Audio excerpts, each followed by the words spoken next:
فاسألوا أهل الذكر إن كنتم لا تعلمون. Gitu kan? Dijual belikan. Jadi saat ini orang bebas. Saya ingin tebus berapa, kau minta bayaran saya akan bayar. Kata Nabi SAW tidak usah tebus apa-apa. Supaya bijaksana kata Nabi, tanya aja Zaid. Zaid ini maunya ikut saya atau ikut anda? Gitu. Kalau dia mau pilih anda sebagai orang tuanya silahkan ambil saja, nggak usah bayar apa-apa, bebas Zaid. Kata Haritha, luar biasa ini. Akhlak yang luar biasa, dia bilang bijaksana sekali. Baiklah, saya temuin Zaid. Ditemuin Zaid. Lalu ayahnya Haritha kaget waktu dengar jawabannya Zaid. Gitu kan. Maka kata Haritha, hai Zaid, kau tahu saya adalah ayahmu. Dan Muhammad orang yang sangat bijaksana. Kau akan bebas dari keterbudakan hanya dengan ikrar perkataan mulutmu mengatakan saya memilih ayahku. Kau akan bebas, kau akan pulang, kau jadi anak kepala suku, menjadi penggantiku nanti. Jadi seperti diraja nanti. Apa kata Zaid? Saya tidak mungkin ayah memilih orang lain setelah Muhammad. Enggak ada lagi. Orang ini mengalahkan ayah saya sudah. Gitu. Gitu. Nggak bisa, gitu kan? Maka yang terjadi, Haritha pun datang kepada Nabi SAW mengatakan, hai Muhammad, sungguh dia memilihmu. Maka aku cuma titipkan supaya dia dijaga dengan baik. Nah semenjak itu, namanya Zaid bin Haritha diganti menjadi Zaid bin Muhammad. Terkenal di Mekah pada saat itu diganti. Jadi kesannya kayak menjadi anak angkatnya Nabi, gitu kan? Sampai turun firman Allah yang melarang untuk menisbatkan Nabi, nama seseorang kepada Nabi. Yang bunyinya, A'udzubillahi maka Muhammadun aba ahadi mirjalikum walakin Rasulullah wa khataman nabiyyin. Muhammad bukanlah ayah seseorang di antara kalian, tapi dia adalah penutup para nabi dan rasul. Baru diubah kembali menjadi Zaid bin Haritha. Jadi Zaid bin Haritha ini bukan anaknya Nabi. Jelas ya? Nah, waktu Zaid bin Haritha mau menikah, oleh Nabi SAW diisyaratkan, atau Zainab binti Jahash mau menikah. Ini masih ada hubungan kerabat dengan Nabi SAW. Wanita mulia di Mekah, orang yang punya kedudukan sangat tinggi, gitu kan? Zaid bin Haritha mantan budak. Waktu Zainab mengatakan, ya Rasulullah saya mau nikah, tunjukkan saya laki-laki yang baik. Kata Nabi SAW menikah dengan Zaid. Zainab pertama berat. Artinya masih ada secara kejiwaan. Dia tokoh Mekah, terkenal dengan kedudukannya, lalu menikah dengan orang sembarangan. Dalam bahasa tanda kutip di sini. Maka Nabi SAW mengatakan itu pilihan yang terbaik. Akhirnya Zainab pun menikah dengan Zaid. Berjalan waktu ternyata kejiwaan Zainab terganggu.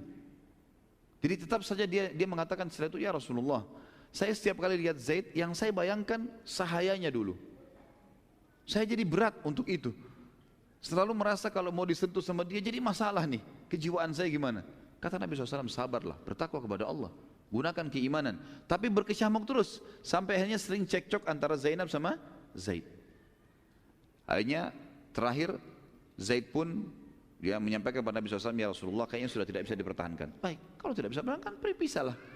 Waktu berpisah, Allah SWT turunkan firman-Nya yang menekankan kalau kami setelah Zaid selesai dari urusannya dengan istrinya, kami menikahkan. Kami menikahkan kaum Muhammad sama mantan istrinya, sama Zainab itu, agar jelas bagi orang-orang beriman, ya, kalau mantan istrinya anak angkat, atau orang yang numpang di rumah itu bukan mahram. Hukum syar'i di sini. Ya kan? Saya mengambil ini contoh saja, anak laki-laki saya ambil dari tempat anak yatim, kemudian saya besarkan di rumah saya, tumbuh besar dan seterusnya. Sampai menikah saya nikahkan. Kemudian satu waktu dia menikah cerai dengan istrinya. Istrinya itu bukan mahram saya. Memang bukan, karena ini cuma anak yang tinggal di rumah saya. Bukan anak kandung gitu kan. Jadi ada hukum syar'i sama dengan istri paman. Istri paman itu yang sering kita bilang Indonesia tante itu bukan mahram ya. Karena kalau cerai sama paman kita boleh nikah dengan dia. Kan gitu. Suami tante yang biasa di Indonesia dipukul rata semua dikatakan om. Oke lah, dipanggil om misalnya. Ya. Loh ya betul.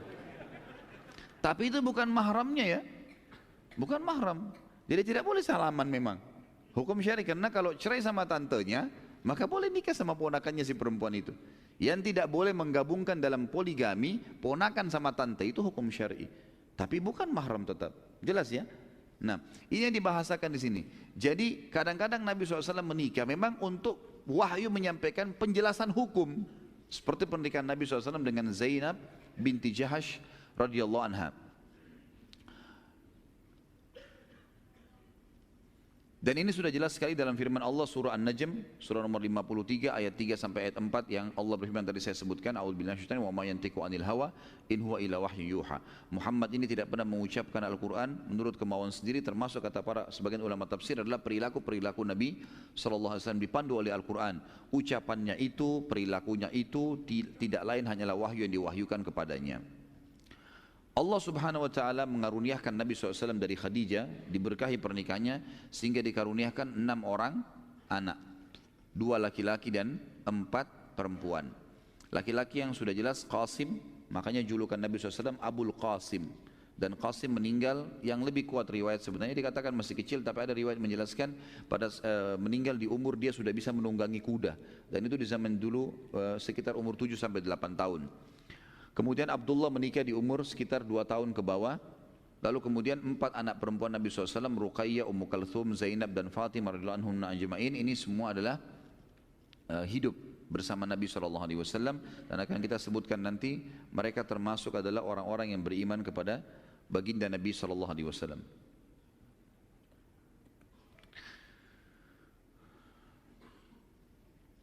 Sebagian orang ada yang keliru teman-teman dalam memahami poin mengenai nama anak Nabi SAW. Seperti misalnya mereka mengatakan anak Nabi ada namanya Toha dan Tayyibah.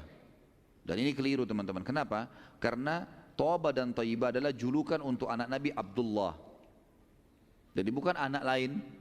Makanya ahli sejarah Sunnah wal Jamaah sepakat mengatakan anak Nabi SAW cuma 2 laki-laki. Itu nanti ada anak yang lain dari Maria, Ibrahim, itu kan.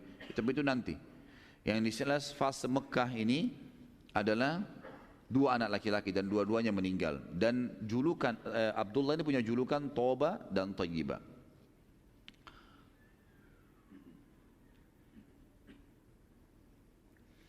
Nanti dari Maria, setelah insya Allah penerbangan kenabian segala, ada istri Nabi SAW yang lain.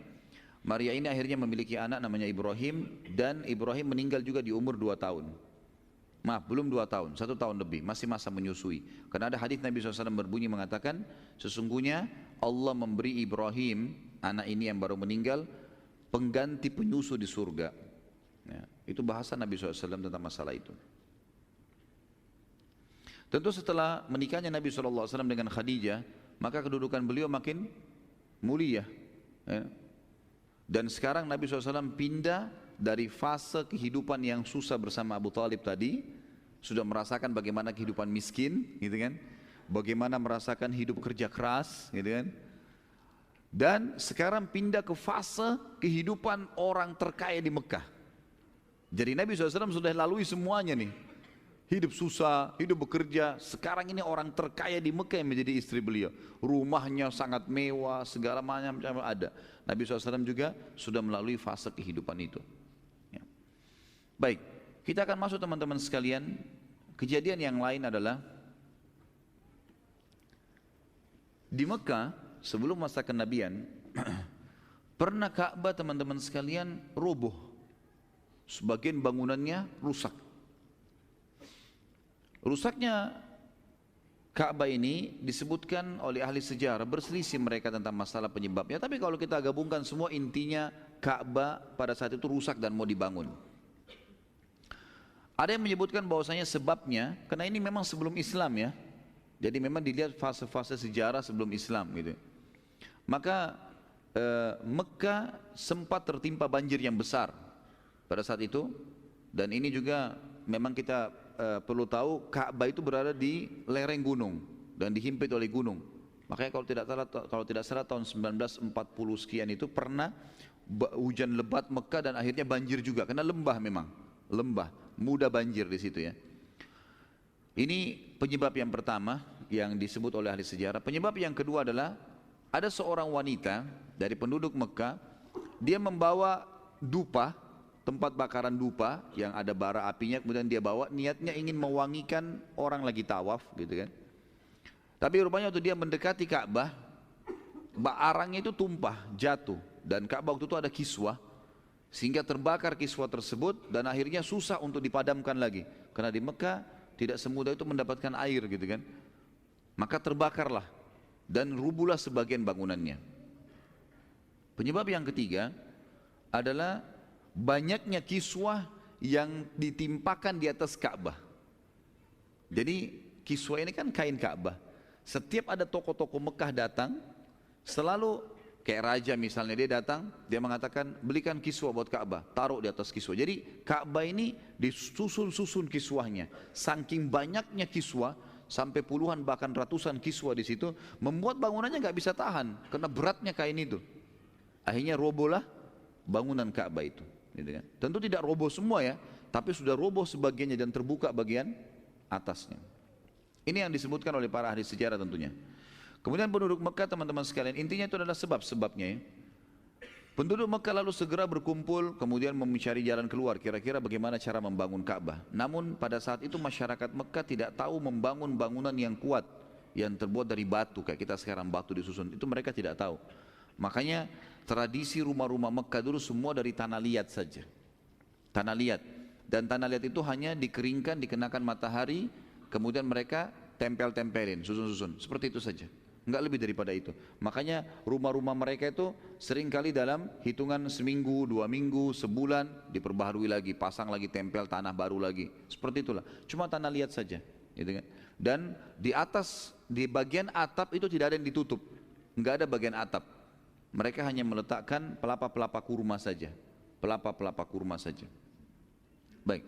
Pada saat itu teman-teman sekalian, ini tentu yang dinukil oleh para ahli sejarah ya tentang masalah itu, tapi intinya mereka tidak bisa membangun dengan batu dan juga mereka tidak tahu bagaimana menguatkan bangunan dengan kayu.